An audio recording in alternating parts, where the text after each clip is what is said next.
Welcome and thank you for joining us for this online presentation. My name is Hugo and I'm here with Salil as well as the students from l'École de Design de Nantes India studio. And tonight we'd like to share with you some of the work we did on thinking about the future of Pune and speculating about the evolution through time of a few specific sites taken from Pune. Before we move on, just a quick kind of definition for those who might not be familiar with the speculative design space. Speculative design is now a fairly established practice in the space of design that draws from science fiction and fiction at large, but aims to imagine worlds, possible worlds, preferable worlds, dystopian worlds through the tools of design, so built environments, systems, services, things like that.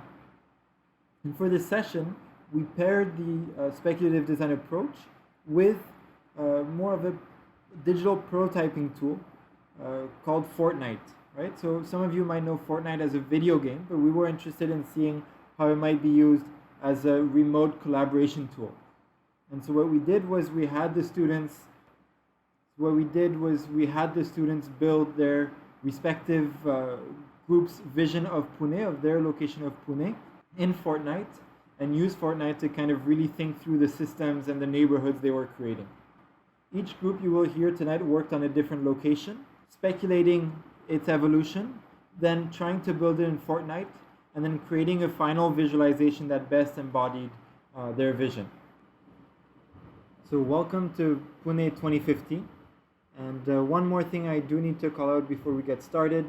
We'll be telling you the story from the perspective of Rahul and Neha, a grandfather and his granddaughter walking through Pune of 2050. And with that, I'd like to hand the mic over to Amélie. Thank you very much, and I hope you enjoy. So we are going to discover these 4 places and all the changes they had been through over the years. So let's start with Poolgate Vegetable Market. My team and I worked on it, and it was in 2020 a vegetable market, so which were opened from 8 to 1, and was having a full diversity of vegetables and fruits that the sellers were selling on this place. But today in Pune 2050, it's no more a market, which is there. It's a self-sufficient agricultural farm selling organic vegetables and fruits mainly, because the population needs to be fed, and as the time went, the population grew until millions of inhabitants. And the outdoor conditions for farming are not so well anymore. So the water can't be spread anymore on large and wide fields. That's how this farm came to answer this need of using smartly the water. And the soil condition has been too much polluted to be fertile enough to grow vegetables. The strain pathogens destroyed crop, the pollution increasing also, and water management are factors that aim to this vertical farm. The need also of the population who need to be fed was one of the factors for scaling up this farm and having directly the farm instead of the market, right standing at the old marketplace. You can see our Fortnite creation. So that's the main building, the farm, the vertical farm on here 8 floors. The top of this farm is opened and is actually in glass. There is no glass material in Fortnite. That was one of the building issues. To let the light comes in and lighten all the plantations and nourish them. So there are farmers in this new farm, but also the visitors and the customers coming here to buy. The flying vehicles you can see are the deliveries flying vehicles, but we'll come back to that later.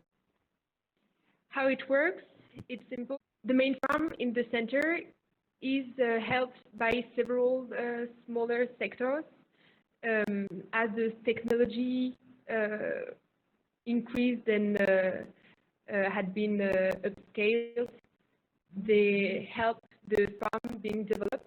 So there are IT sectors working on that, but also scientists making trials and try to improving the plantations, and an assistant service, and also water tank below. On the next slide, you can see the inside of the market. How was it before? How it is now? So this AR interface is actually an educative process for the people coming to this building to learn about how was it before and how is it now. On the next slide, you can see the new transportations of this zone, so public and private transports. Then you can see the delivery system, which is by flying truck, so making your delivery from this farm to the home. To conclude, 2050 is now the time for about vegetables and fruits, the alimentation. 2050 is time to have fresher products which are directly growing into this farm, and that the farmers are taking care of for the well-being of the customers. So fresher alimentation, fresher vegetables, growing in a huge quantity to feed those millions of inhabitants. And information and educative challenges are answered thanks to this organization. What we learned to finish is that Fortnite is actually a good tool, but we saw that it's quite limited. It is not a global. Thank you. It doesn't have a lot of global products, and it's quite an ancient style. Also, the speculative design needs to be really accurate, as we saw, and all the details that we add in our story has consequences that we have to acknowledge. The future also batch a lot of innovative solutions answering to problems of today and from the past. So that's what we can say from our learnings from this workshop we've done. I know that the speech to the next group, which will bring you to the next location on the map. So now we welcome Raoul and Mia in the Kombar-Wada district. So Kombar-Wada is a potter district and is a really ancient district. So this district is near the old architecture. So in the potter world, so we are going to tell the story about the potters who are working with engineers, designers, scientific, and students. So the purpose is to replace plastic with the pottery in Pune in 2050, where the river has been rejuvenated. So we faced a few problems. So as I said before, the river. So the river is next to the district, and they used to take the mud here to do the clay. The problem now is that we can find good clay and that they are using other materials that are more polluting. So it's really bad for the environment. So that was the first point. The second point is also that the craftsmen have a really tiring job. So they have always back problems, and so they need help. The other things was that they need to have new production because they are often doing the same kind of art. So the purpose is to keep the tradition, but help these craftsmen to evolve in the time. Yeah, so as I said, so we are going to use machine intelligence not to replace the craftsmen and the tradition, but to improve their work. So, and also to provide the raw materials that we find in the river. Also, as I said, a zero plastic world. So the mud and the terracotta have a lot of values in terms of hygiene and for the food in general. So the purpose is to make it as fast as the plastic, thanks to the new machine, but as I said, keep the traditions. And also we wanted to have a research and development lab where so designers, scientific could work all together with craftsmen who will be the main director of the future projects. They will all have a role and work hand by hand to modernize the craft.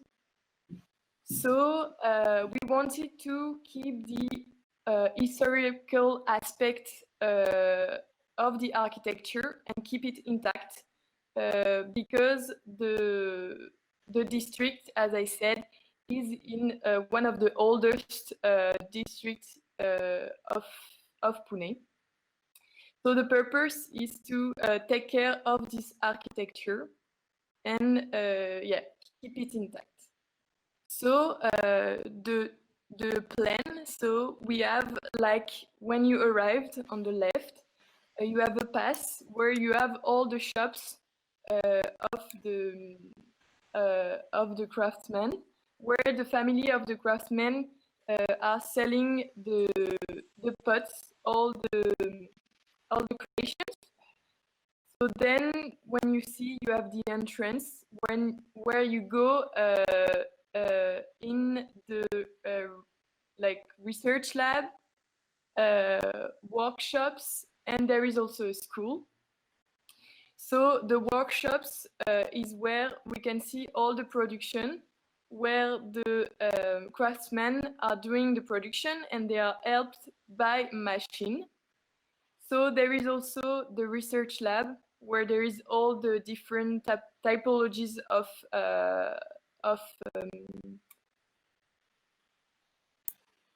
like designers, engineers, etc. And the school where there is students who are learning the crafts. So then you have different typologies of people trying to grow the craft, and they have all their own jobs. So students, designer, so there is engineer and potter. They are all interconnected and depend on each other, which eases the process of innovation. And once again, the master potter is the most important in this group. He has the last word. So as I show you before, so you have all the different typologies of architecture, where there is a school on the left, the potter workshop, the artist residency, where there is students. So there is students, but there is also, it could be the family of the craftsman. So who want to perpetuate the crafts of their parents. So after, yeah, so this is the potter workshop, where like the expertise of the craftsman is highlighted. And as I said, like machines are here just to help and make the work easier for the craftsman, but they are not doing the work, just helping. So then after, here is the shops. So it's to present like all the arts of the different craftsmen, and it could also have exhibitions. So then after, like the extractor is the machine which is taking the clay into the ground, the better clay that you can have. And then on the right, you have the spiders. So the spider is like little robots that are coming in the workshops and in the lab. So in the lab, they are providing like the last analysis of the river about the clay, if it's a good clay, if it's not a good clay. And they are also providing the clay directly to the workshops, to the craftsmen. And so now we will present you our vision of Pune 2050 with the story we just tell you. So it's all about a world where we keep the historical aspect with a new way to imagine the river is rejuvenated, and where you can imagine canals with water going directly to the workshop. So we imagine the workshop a place very where the scientists, the engineer, and the potters work together. So it's our view of Pune 2050. So for the conclusion, what we see with Fortnite, because it's the purpose of the workshop, we understood it's a good tool to build a kind of new future, because it's good, yes, as I said, good tool. But for the aesthetical aspect, we have this kind of issue to really imagine what could be Pune 2050. That's why we have illustrated through draw to have a mirror of, in a way, technology with Fortnite, and other way our view as a designer and artist. Okay. Voilà. Thank you very much. Thank you. Okay, so for the next team, so this is the Maratha War Memorial, and we've tried to do some research about what is it for Pune's inhabitants, and mostly we found that people don't really go there, and even on social medias we haven't found much pictures of people visiting this place. So for the timeline, what we've seen is it's been inaugurated a couple years after the World War I. And really now it's the big problem is that people pass by but see it as a sad place or as something which is not well maintained. So what we really want, and also the fact that people feel very insensitive towards what happened before because they don't feel involved in it. So what we really wanted to work on this project was to make it more attractive, to make it more, to find again the symbols of the war memorials, and really to reconnect people in this place. So here, as you can see, the grandfather explained to his granddaughter Nea the history of the memorial. So when it was built by the British in honor to the Indian soldier who took part in the First World War. And then he explained it was used as many people to pass nearby the Maratha Memorial, but never stopped in it. And never took attention to it. So for our first thought, as I said, really it was to make it more attractive, to make a comparison with those other memorials, in order to really reconnect with what's the memorial purpose. and to bring people closer with the past history of their country, and give the peace deserved by the space to allow people to pay respect and gather.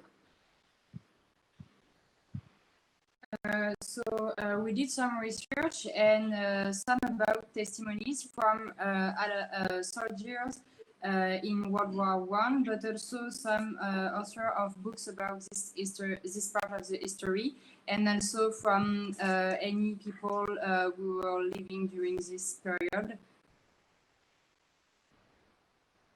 In the memorial, there are some different people as tourists, inhabitants, but also soldiers' families and people who are working for the memorial. There are objects, as you can see, 3 cannons at each corner of the memorial, but also vegetations like flowers, trees, grass, a lot of vegetations in the memorial, but also outside the memorial. About the environment, there are a lot of roads, so a lot of traffic around the memorial. Also, as I said, vegetation, there is a park, but also some shop, office and restaurants around the place.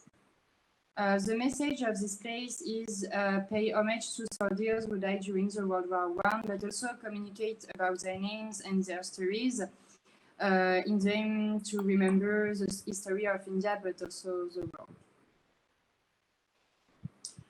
So for the existing area, you can see, as Elsa said before, people used to pass by but not stop because they didn't find it attractive.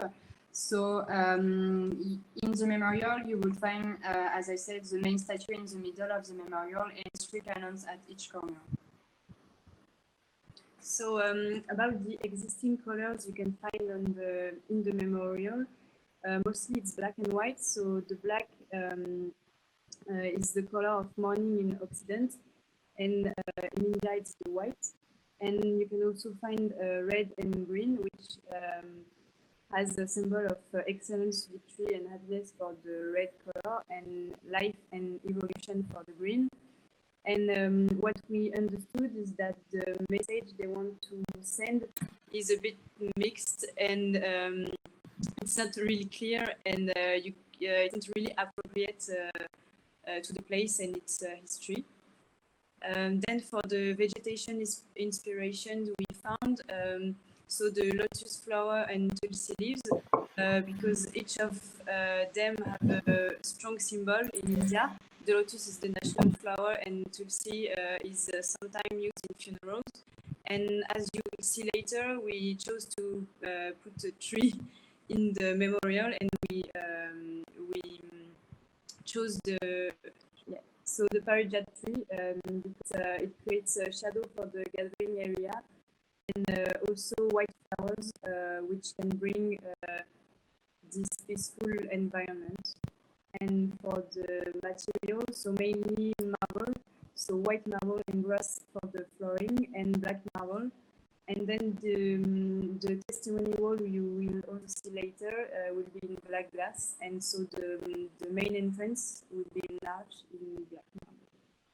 So for the plan, we've decided to bring something more attractive to the entrance, and also on the middle part of the plan you can see we've added a wall which would be called the wall of testimonies, because there you would be able to read some testimonies about soldiers and soldiers' family during the war, in order to connect with this history and to really get involved in something that happened, and not just to an event which can seem pretty far for us now.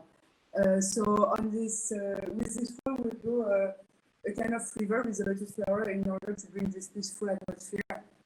So for the environment, we've also thought about how to make it a peaceful place in an environment which is very noisy, kind of chaotic and everything, and also thinking that probably in 2050 the population will have grown, and it's important to find this peace. So we've decided to put 2 streets which will be completely for pedestrians, and one road we couldn't make it pedestrian because it would have really cut the whole road around and the access.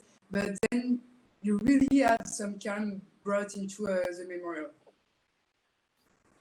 And so also we thought about making some events on social media, giving it more visibility and more communication about what's happening there, and just making people know better the place. Okay, so I'm going to talk about my experience on Fortnite. So to me, it was completely new. I never played Fortnite. So it was interesting in the way that it's really, easy to get. You get quickly the tool, the way to make it. So it was interesting in maybe a teaching way. Also the aesthetic is interesting. It could be adapted to some projects more than others, but still interesting and easy to access as it's free. But to me, and especially for this project, which was having a lot of diagonals, I couldn't find maybe the right tools to get the space properly, and also in terms of scale, as it's kind of a human scaled project. So I couldn't find the exact materials or texture that I was looking for. So that's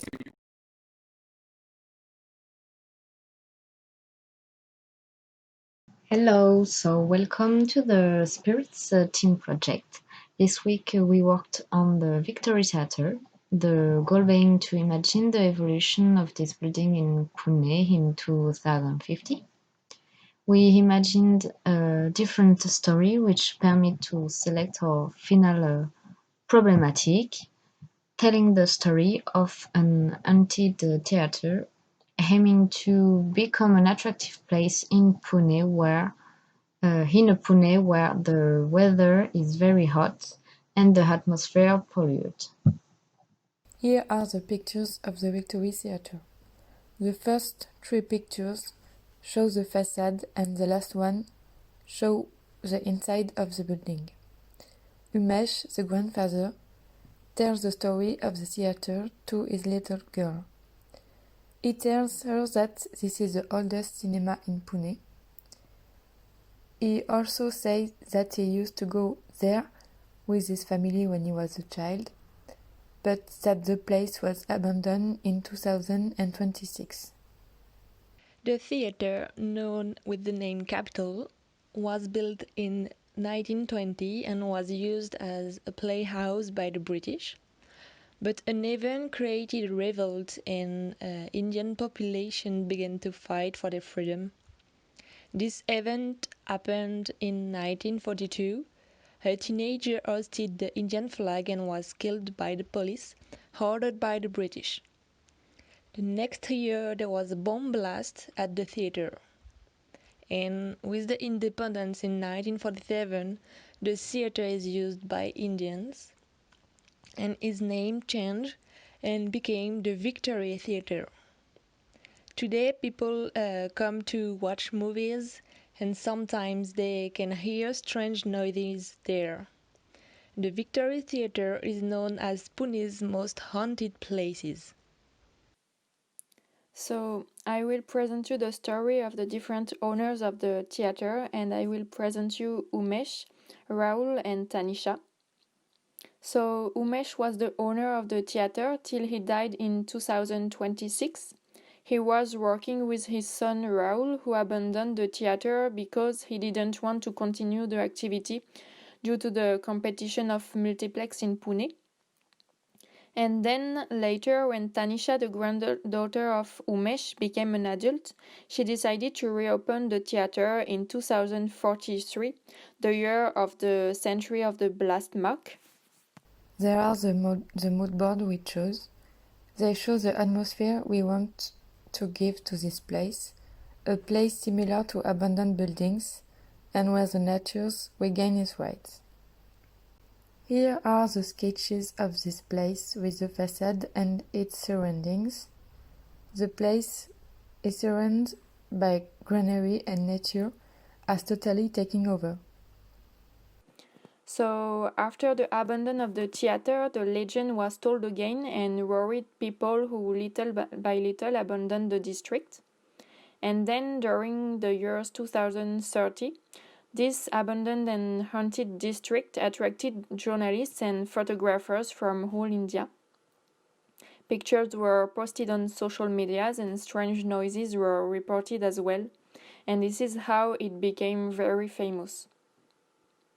So in 2043, Tanisha took this opportunity of a national enthusiasm to reopen it to the public and organize exploration sessions and hunt games to celebrate the haunted legend of the district. And that's also why she renamed it Victoryland. The aim was also to make people come again in this green environment where the nature has been taking back its rights and enjoy apart from the pollution of the city. People are free to access and they can also go to the reopened shops in the district around the theater. The theater is the starting point for people who want to play. It's where they take over their mission, they receive the equipment and start playing to discover in depth the story of the area and the theater also in this green and healthy environment. So as Jad just said before, we wanted to create an immersive and abundant and haunted environment. So we create a district with this atmosphere of exploration with urbex and where we can find haunt games and escape games. There we can have access to shop, bakery, a restaurant in this area. It's quite a small space apart from the pollution of the city. We wanted to create an area with a green, breathable place where we can share time with the family, have a break inside all the movement of the city and the population of the city. The experience on Fortnite was really interesting because it was a new tool for us. It's easy to understand. In the creative mode, we can create not as much as possible because there are limits to create what we are thinking. It's difficult to respect the style that we want. But it was really interesting to develop ideas and to be visual in a short time. Personally, we have technical problems, so it was quite difficult to complete what we wanted to do, but we are satisfied of our work. Thank you, Capucine, and everyone else for the hard work in the past 4 days. So for feedback, should we start with Avinash? That's fine. Hi, Hugo. I was in fact just typing out a message in any case. Hi, everyone. My name is Avinash. I'm one of the partners at Quicksand. And thanks for having me here today. It's been a great hour looking at everyone's super enthusiastic attempts at figuring out what obviously is quite a complicated starting point in any case to combine French students in Pune with Fortnite and thinking about the future and thinking about society and kind of thinking about very real issues, as well as obviously grappling with the new medium, which, as a lot of you pointed out, might not be socio-culturally or aesthetically on point, obviously, and that's a limitation. But despite that, I think the quality of thinking and the effort that everyone's put in has been really, really great to see. And it's quite exciting for me personally because at our studio, some of you know that we also make video games, and in a way, the Fortnite connection is also coming for us from actually making video games and trying to make games like Fortnite. And so it's really exciting to see just a wholly different way in which these kind of mediums can be repurposed to actually work towards social good. And we're actually in touch with the Fortnite team in India, and Hugo and Salil and myself will be presenting some of this and other experiments that we're doing in the coming months to them in the hope that that will inform the design for Fortnite in India next year. I guess a lot of the complaints you guys had about aesthetics and socio-cultural irrelevance hopefully by next year you will see a whole lot of Indian things in there, and that might start off a whole new wave of things. But yeah, thanks to everyone. This has been a great evening. Quite excited to see where this goes as well. Thank you, Avi. Is there anyone from Pune who may want to speak up and let us know what you think? Hi, this is Sheena. How are you? This is really interesting for me because I'm generationally from Pune, and my family home is actually really close to the last site. So it was a little bit surprising for me to see it in utter abandonment because it's one of the most thriving populated areas right now. It's also just a couple of minutes walk from the Maratha War Memorial. So contextually, I was wondering if the teams actually had a chance to talk and were actually thinking about that in their sort of unity of the project, or whether this happened sort of in silence.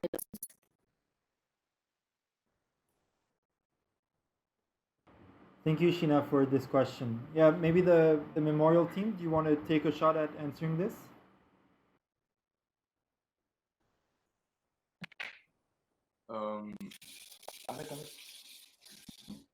Excuse me. So we didn't really talk. It was more, we talked about the more, how the story was going to be, what the trip was going to be. So from one space to another, but it wasn't maybe, the inside of the project. It was more, we were knowing a bit of what were the others doing, but as you know, it gets really fast in only like 3 days or something. We knew something, but we knew a bit, and then it transformed in something else. So now it's like, I think each project has their own identity as they're dealing with different issues and everything. So we just thought of the trip itself, not like one thing. As we were working on some different groups, I think it's logic in a way. Show you interest.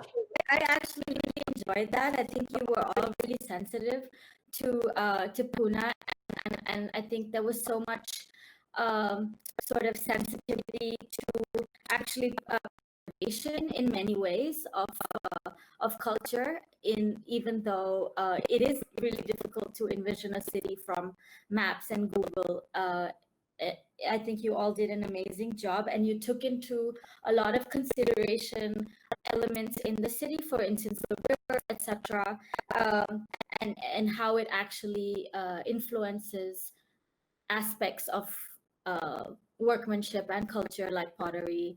I thought that was really clever, and I actually enjoyed looking at Pune through Fortnite. I never expected I would ever see that in my life, especially because I always see the city in a very three-dimensional way from living in it, and it's rare that I get to actually experience it three-dimensionally in a digital format. But thanks a lot. Thank you, Sheena. I just want to add that we chose Fortnite and for a very specific reason. So you and I have been doing these workshops previously, and been using game engines such as Unity to do so. And we realized that in Unity, even though it's a great place to create these experiences, we wanted something more accessible. And Fortnite as a game allowed us that freedom and allowed us the space to create these experiences, create a walkthrough, and also make it easy to do so. And I do feel there's a stigma attached to video games, it being video games and it having a very trivial sort of meaning to them. But I know Hugo and I have been talking about video games for a very long time, and how Navi obviously is a huge proponent of the fact that video games can allow for amazing experiences only if you look at it in the right way. Sorry, Eileen, over to you. Yeah, no problem. Thanks, and thanks for the previous questions also and interaction. Yeah, now that the students got the chance to explain their work, I can give back the sort of academic context here. so École de Design is a French design school. It's a little over 30 years old. And it has an India studio since 10 years now. And the students are enrolled in a 2-year course, like it's a master's degree course titled Transcultural Design. So that's what they're doing. So right now, this group has spent about a year. They are like in the end of the first year. And this was a short course that we titled Innovation Seminar, and that is taking different shapes every year because, yeah, we got to keep innovating, right? And yeah, that's how we are in Pune. So this program exists in collaboration with the MIT Institute of Design. And presently, the students are divided between Pune and France. And yeah, we are like everyone else facing challenges of keeping the activity and the learning remotely. And I think this was a really refreshing way of spending time in front of a screen for the students and probably for you guys as well. If I'm talking, I might as well, you know, address the students also a little bit.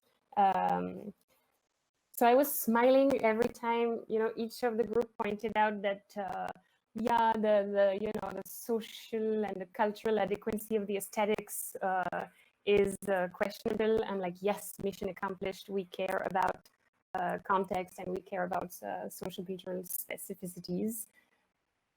So that's really nice for pointing it out. But yeah, I think this is anyway a tool for quick prototyping, for sharing a vision. So the details probably do not matter as much as long as you're able to communicate your story, your scenario, which was really done well. Yeah, I really appreciate this storytelling effort.